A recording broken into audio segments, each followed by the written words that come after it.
Good evening. Hope your day is going well today. This will be number 4 in a series of 12 videos covering my 12 favorite verses, which are in my scripture quilt. And today, that actual scripture that's in the quilt is Psalm 37, 5-6. But I'm going to read this in context so that, because the context is pertinent. Okay, starting with verse 1 in Psalm 37. Fret not yourself because of evildoers. Be not envious of wrongdoers, for they will soon fade like the grass and wither like the green herb. Trust in the Lord and do good. Dwell in the land and befriend faithfulness. Delight yourself in the Lord, and he will give you the desires of your heart. Commit your way to the Lord, trust him, and he will act. He will bring forth your righteousness as the light, and your justice as the noonday. Be still before the Lord and wait patiently for him. Fret not over the one who prospers in his way, over the man who carries out evil devices. Okay, so in the context, this is talking about evildoers and Christians fretting and worrying about evildoers and what they're doing and how that might impact them. We're not supposed to fear those things because God is in control. He's completely sovereign over our lives. He made us. He can take care of us.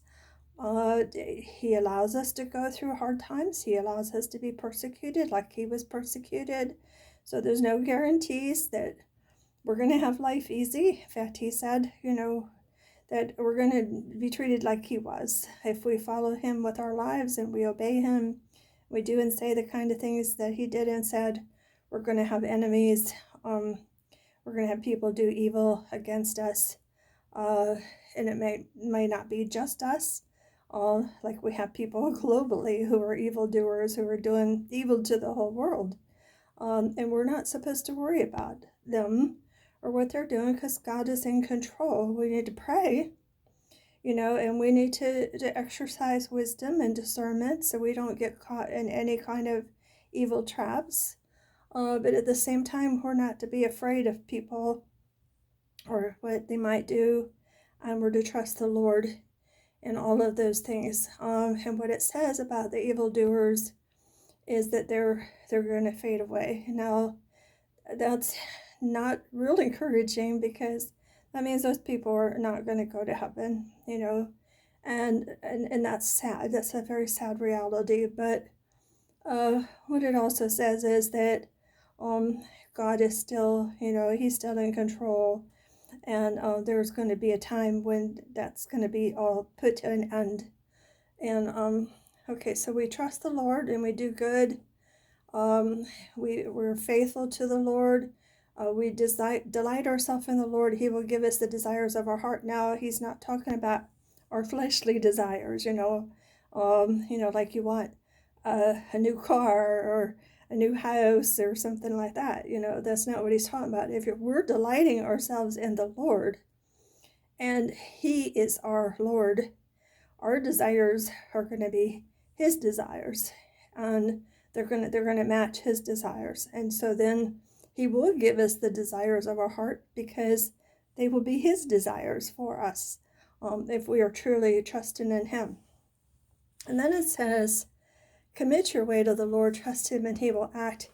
He will bring forth your righteousness, the light, and your justice as the noonday. Now, that doesn't mean that it's going to show up to other people in this life. But one day, it will be apparent who was following the Lord and who wasn't following the Lord. Right now, that may not be true. Like for instance, Jesus, he was persecuted and he was falsely accused and falsely imprisoned, put on trial, and he was beaten and he was hung on a cross to die. Although he had done no wrong, he was totally sinless. None of us can say that, about ourselves, but he was. And it wasn't really totally apparent of his righteousness and who he was until after he died, and then he rose again and he ascended, back to heaven. So, we shouldn't expect that just if our ways are committed to the Lord, that everybody's going to see, you know, the Lord in us, that everybody's going to see that what we're doing, if indeed we are following the Lord, that what we are doing is of the Lord. And but one day, if not now, it will be seen. I think there's a scripture that talks about one day our enemies are going to bow down, and they are going to admit, that God loved us, that we were his people. And so so even though that may not, happen, it may not even happen, well, in our lifetime.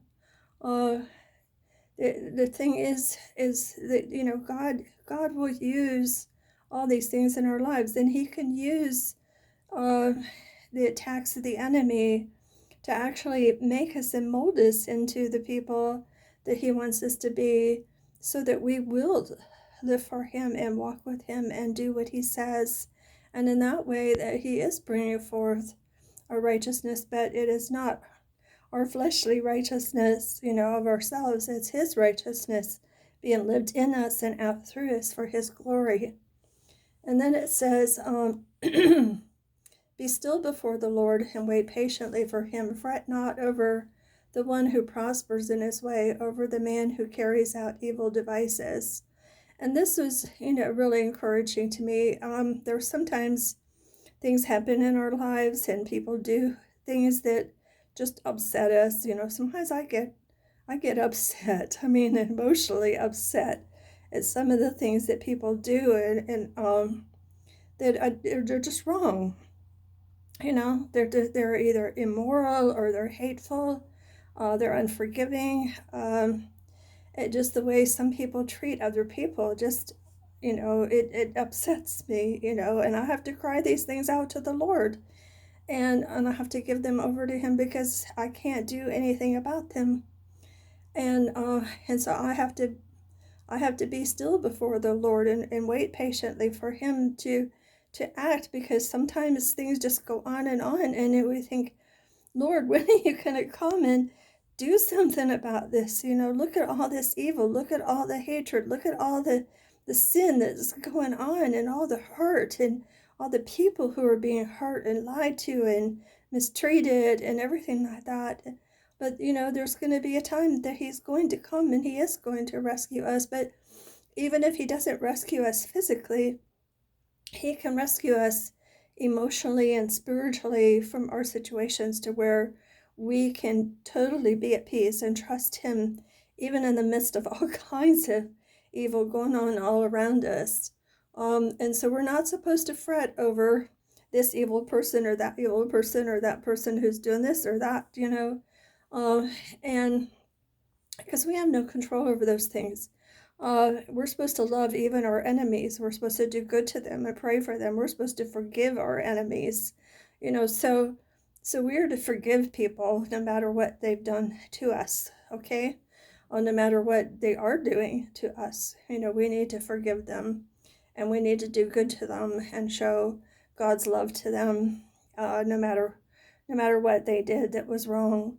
And even if they do more wrong to us, which happens a lot of times, we forgive people and then they do more wrong to us, but that's what Jesus did. I mean, he continued to love people and to minister to them, um, and, and and look what happened to him. He got crucified. So that our responsibility is just to love God and love our fellow humans, and to live for the Lord, and to share the gospel, share the truth of the gospel with people, so that they can come to know the Lord too. But put all of these other things, put all of it in his hands, but put these things that, just upset us, because of the wrongness of them, put them in the hands of the Lord, and just commit our ways to the Lord, and just trust him and just to be his servants and keep doing what he says to do despite how other people react or how other people treat us or other people, because I get upset just watching other people being mistreated, and especially very innocent people, like children and like that. That really upsets me.